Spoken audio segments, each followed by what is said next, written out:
샬롬.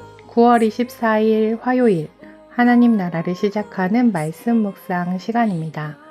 오늘 오신 공동체에게 주시는 하나님의 말씀은 열왕기하 12장 1절에서 21절까지의 말씀인데요.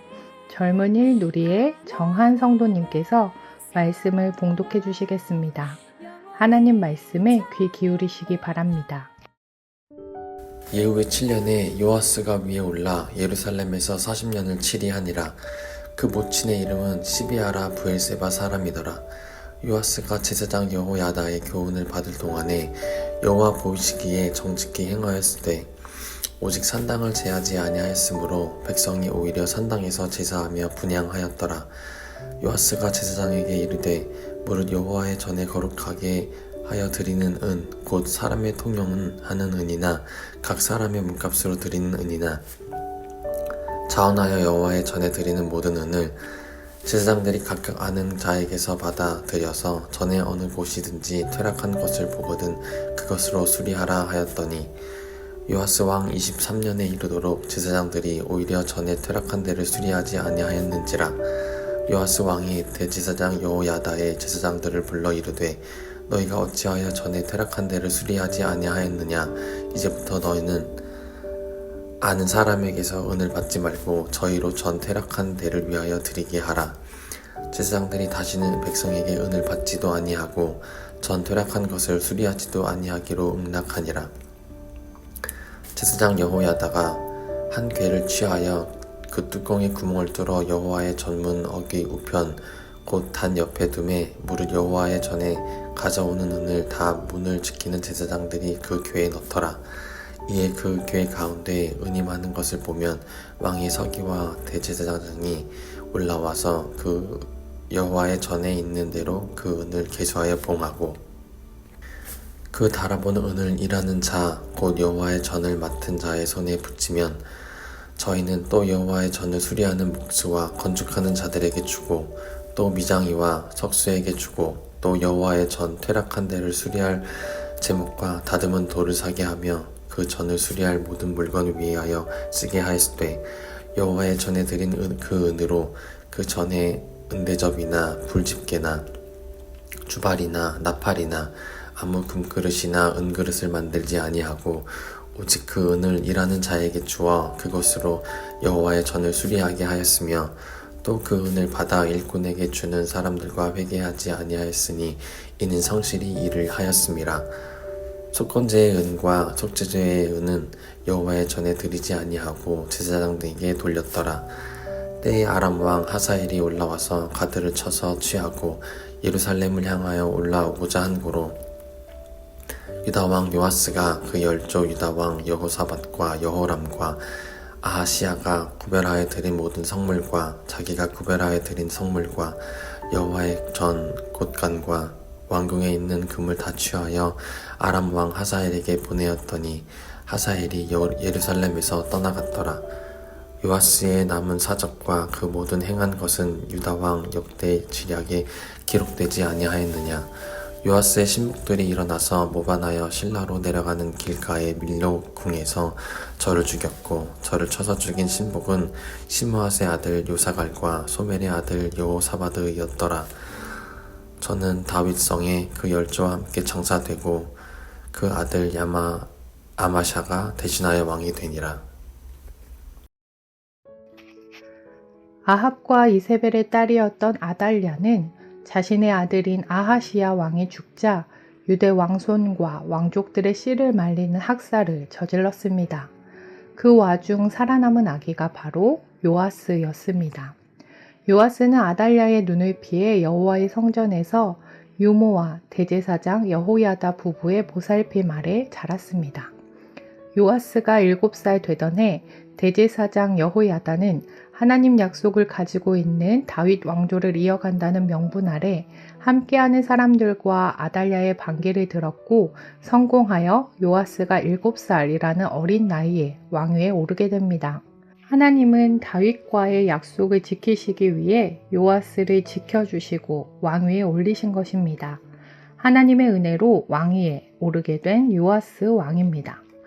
왕위에 오른 요아스는 여호와를 섬기며 꾸준히 개혁을 이루어 나갔습니다. 요아스 왕이 되었을 때는 솔로몬이 성전을 건축한 지 130년이나 흐른 뒤였습니다. 오랜 시간 동안 낡았고 또 침략자들에 의해 여러 번 약탈당했으며 아달랴가 재위하고 있던 시절에 아달랴의 아들들이 성전을 파손하고 모든 성물을 바알을 위해 사용하기도 하였기에 성전 수리가 시급한 상황이었습니다.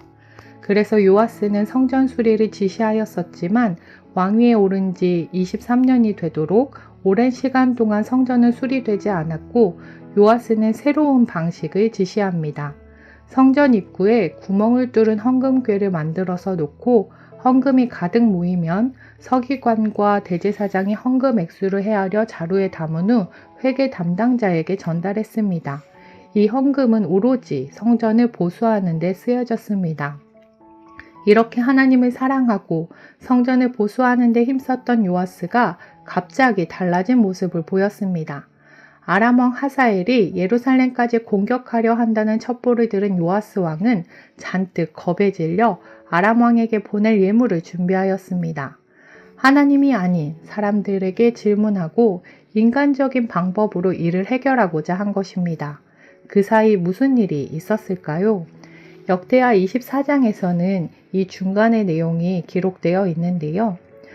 요아스의 개혁으로 인해 성전이 이전 모양대로 견고하게 공사가 마무리된 내용과 더불어 요아스를 부모처럼 돌보아주고 왕유된 요아스의 든든한 조언자가 되어주었던 여호야다가 나이가 많아 죽음을 맞이하게 됩니다. 여호야다는 이스라엘과 하나님과 그의 성전에 대하여 선을 행하였음을 인정받아 다윗성 왕의 묘실에 장사되었습니다. 그런데 그 이후부터 요아스가 달라졌습니다. 역대하 24장 17절에서 19절 말씀입니다. 여호야다가 죽은 후에 유다 방백들이 와서 왕에게 절하매 왕이 그들의 말을 듣고 그의 조상들의 하나님 여호와의 전을 버리고 아세라 목상과 우상을 섬겼으므로 그 죄로 말미암아 진노가 유다와 예루살렘에 임하니라. 그러나 여호와께서 그들에게 선지자를 보내사 다시 여호와에게로 돌아오게 하려 하심에 선지자들이 그들에게 경고하였으나 듣지 아니하니라. 게다가 요아스는 하나님의 감동을 받아 하나님의 심판을 선포한 여호야다의 아들 스가랴를 성전 뜰 안에서 돌로 쳐 죽이기까지 했습니다. 결국 하나님을 배반한 요아스 왕도 자신의 수명을 다 누리지 못하고 반역자들에 의해 피살되는 비참한 최후를 맞이하게 됩니다. 오늘 말씀을 통해 우선 신앙 공동체의 중요성을 깨닫게 됩니다. 요아스 왕은 성전에서 자랐고 대제사장의 가르침 속에 자랐습니다. 하나님과 이스라엘과 성전을 사랑했던 여호야다와 함께 했을 때 요아스는 그와 함께 하나님 보시기에 선한 일들을 행했습니다. 성전을 보수했습니다. 그러나 여호야다가 죽자 요아스는 유다 방백들의 꿰매 빠지게 되고 우상을 숭배합니다. 더 나아가 신앙 공동체가 중요하긴 하지만 그것을 나의 신앙으로 착각하는 일이 없어야 할 것입니다. 요아스가 하나님과 함께함의 즐거움을 누리고 하나님과 밀접한 관계 속에 있었다면, 신앙이 바로 서 있었다면 여호야다가 죽은 후에도 유다 방백들의 꼬임에 빠지지 않았을 것이기 때문입니다. 신앙의 가정 안에서도 자녀들이 부모의 신앙 아래에서 자라는 것이 너무나 중요하지만 그것이 자신의 신앙이라 착각하지 않도록 하나님 앞에 자녀 개개인들이 하나님의 사랑을 경험할 수 있도록 하는 것이 부모로서 참 중요한 역할이라는 생각을 하게 됩니다. 이번 주일부터 틴즈누리 제자훈련이 시작되게 되는데요. 이제 엄마 아빠로부터 이어진 신앙의 탯줄을 끊고 하나님 앞에 나아가게 될 틴즈누리 친구들을 위해 함께 기도해 주시면 좋겠습니다. 기도하겠습니다. 사랑의 하나님, 하나님께서 보시기에 선한 왕이었던 요아스가 그러나 너무나 다른 모습으로 최후를 맞이한 모습을 보며 끝까지 하나님 앞에 살아간다는 것이 얼마나 어려운 일인지 생각해 봅니다. 좋은 신앙의 공동체, 좋은 신앙의 가정에 있다는 것에 참 감사하지만 또 그것이 내 신앙이라 착각하지 않고 하나님 앞에 내 모습을 점검하고 바로 서는 그리스도인들이 되게 하여 주옵소서. 틴즈누리 제자훈련을 시작합니다. 제자훈련을 받고 교회 공동체 안에서 입교와 세례를 받으며 자신의 신앙을 고백하게 될 텐데 그 시간 하나님께서 찾아가 주셔서 만나주시고 나의 하나님을 고백할 수 있도록 도와주세요. 감사드리며 예수님 이름으로 기도드립니다. 아멘. 말씀을 봉독해 주신 정한 성도님의 감사 사연을 읽어드리겠습니다. 지난주 추석 성묘 때 아버지께서 감사한 것 10가지를 적은 종이를 보여주셨어요. 지난 몇 주간 생애 가장 힘든 날들을 보내셨다며 그 가운데 감사한 것들 10가지를 적으셨던 모양입니다. 사실 저도 가벼운 날들을 보내고 있는 것은 아니었어요. 최근 오픈한 베이커리가 기대만큼의 관심을 받지 못하고 끝을 알 수 없는 긴 싸움에 들어갔습니다. 감사 사연을 나누어 달라는 연락을 받고 제게 지금 필요한 것이란 생각이 들어 적어보았습니다. 1. 평생 가질 수 있는 직업을 찾고 지금까지 도전을 이어온 것. 2. 천생연분인 아내와 만나고 행복하게 잘 지내온 것. 3. 귀염둥이 1인이가 우리 가정에 온 것. 4. 함께 삶을 나눌 수 있는 교회와 순 공동체가 있는 것. 5. 내가 의지해야 할 곳이 주님 곁이라는 것을 점차 알게 되는 것. 특별히 지난 주일에는 10가정 정도 되는 분들이 저희 가게를 방문해 주셨어요. 특송을 위해 단체로 맞춘 파란색 티셔츠를 입고 오셨는데 응원단 같기도 하고 또 저도 교회 식당에 있는 듯한 기분도 들었습니다. 복직하고 난 뒤로 교회에 가지 못했던 아쉬움이 조금이나마 풀리더라고요. 그간 부쩍 자란 아이들이 뛰어다니는 모습을 보면서 많은 힘을 받았습니다. 이 자리를 빌어 한 번 더 감사하다는 말씀을 드리고 싶어요. 쉽지 않은 상황 가운데에서도 감사할 수 있다는 것이 참 감사하다는 생각이 들었습니다. 추천해 주신 찬양 하늘소망 함께 들으시며 더 깊은 묵상으로 나아가겠습니다.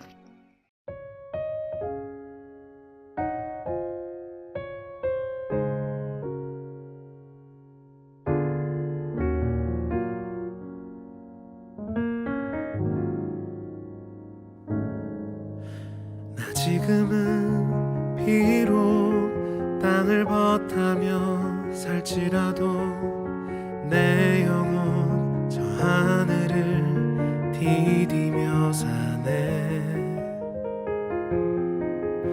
내 주님 계신 눈물 없는 곳 저 하늘에 숨겨둔 내 소망이 있네. 보고픈 얼굴들 그리운 이름들 많이 생각나. 때론 가슴 터지도록 기다려지는 곳. 내 아버지 너른 품날 맞으시는 저 하늘에 쌓아둔 내 소망이 있네. 주님 그 나라에 이를 때까지 순례의 걸음 멈추지 않으며 어떤 시련이 와도 나 두렵지 않네. 주와 함께 걷는 이 길에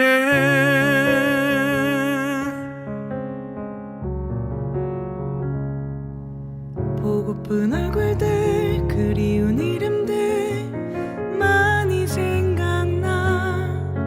때론 가슴 터지도록 기다려지는 곳.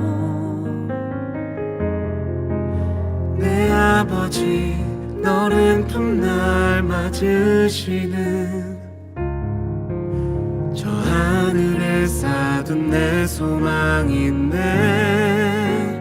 주님 그 나라에 이를 때까지 순례의 걸음